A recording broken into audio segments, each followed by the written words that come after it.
Hey guys, welcome back to Solid Models, and in this video we're going to be looking at the Revell 132nd P-51D Mustang. So if you guys have been following us on Facebook and Instagram and seen the last second video about this Mustang, if not, the link is in the description below. This Mustang is going to be part of a challenge build between me and two of the other guys. So check that video out. It'll explain everything that's going on, and if you follow us on Facebook and Instagram, you'll be able to follow this challenge build between the three of us. I'm hoping to do also some update videos along the way for you guys that are following us on YouTube as well. So yeah, so we'll get into the kit and we'll see what's in it.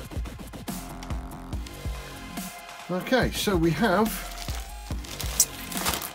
3 bags of sprue, a bag of clear parts, and of course the instruction manual. Where would we be without that? Pretty lost unless you've made this kit before. Okay, so we'll take a dip into the manual first, and we'll clear some of this out of the way. Okay. This is one of Revell's fairly new style. I say fairly new style, I think they've been doing this for quite a while actually. They sort of fairly new revamped instruction manual. A lot better than the good old paper ones that you used to get with no real colour or reference or understanding what's going on. So these are a lot more nicely cleared out. The markings there. So obviously the first page, you know, all the sort of stuff you're going to possibly need: knife, scissors, glue, obviously. Obviously key to bits and bobs that you'll see with the instructions. Colour chart at the front there. Then we've got sprues and number parts. Obviously sometimes this is actually quite useful. Sometimes I cut these out and have them close to hand. And then obviously we've got the first stage, the cockpit there. You know, this is nicely detailed, pretty easy to follow as well. I think these you know, these instructions.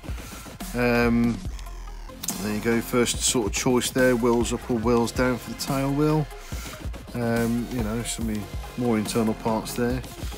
But yeah, I think, you know, these are a lot better than they used to be. Definitely a lot clearer. But again, you know, it's all there. It's nicely laid out. I'm repeating myself now. Sorry, but yeah, it's just nicely done. You know, it's not difficult to follow at all, I don't think. And of course, towards the back, we have obviously our option for drop tanks or bombs, and then our colour schemes on the back page there. And we've got four schemes to choose from. I will actually be doing none of these. The one I will be doing is one of the RAF from number 12 Squadron. So it says, if you follow us on, look at the video in the link below, it'll explain a bit more on that. So we'll get a bit of sprue. Where should we look into? I'll look into here first. I think I need the scissors to lie here.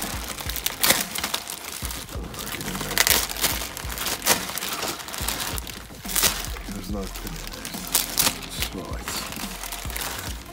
There we go. Okay. So, the wing section there, obviously one singular part. Some really nice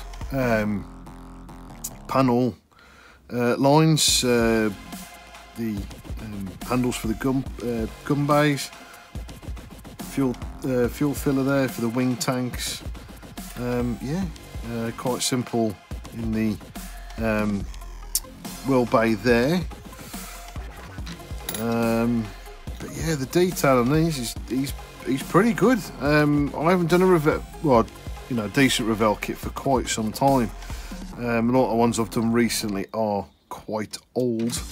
But yeah, you know, fuel tank there, part of the intake, skeleton, I say skeleton parts for the inside of the cockpit there. They're very nice as well. Bottom part of the wing with the ejector slots.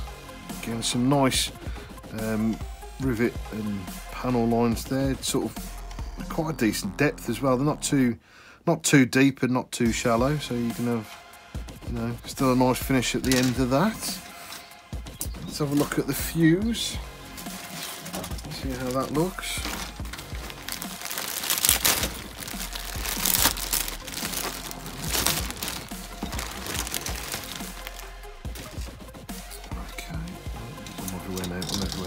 So I noticed beforehand that the fuselage is actually in two parts. Obviously it's in two parts, but it's in two parts. So we've got the main fuselage there.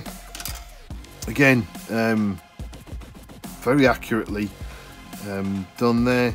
Panel lines and recesses and whatnot. And then there's the tail section, which is, I don't know why they've actually done that, to be honest with you. It doesn't really matter. I just think it's personally, I think it's just odd because we're so used to, you know, your fuselage generally being in just two halves and not, on a technicality, being four. But no, it looks like it goes in quite well, actually. There's a couple of clips there. I don't know what those clips. Like a couple of clips there for it to slot into. So yeah, it looks a pretty good kit, very nicely detailed. So yeah, I'm really looking forward to getting stuck into this and hopefully trying some new, probably new techniques, some stuff I haven't probably used before, thought about using. So yeah, thanks very much guys for watching. Please like, subscribe, put a bell notification on. I don't do videos particularly that often, so if you have been enjoying the videos I've done previously, yeah, obviously that notification, you know how it works, so I ain't going to explain it to you. But yeah, I hope it helps if you're looking at this kit. Hope it gives you an idea of, you know, a bit more whether you want to get it or not. But yeah, please follow us on all the channels, Facebook, Instagram, and obviously on here on YouTube. But yeah, have a good one guys. I'll do my best to keep you updated. Thanks again, and as always, I'll catch you in the next one.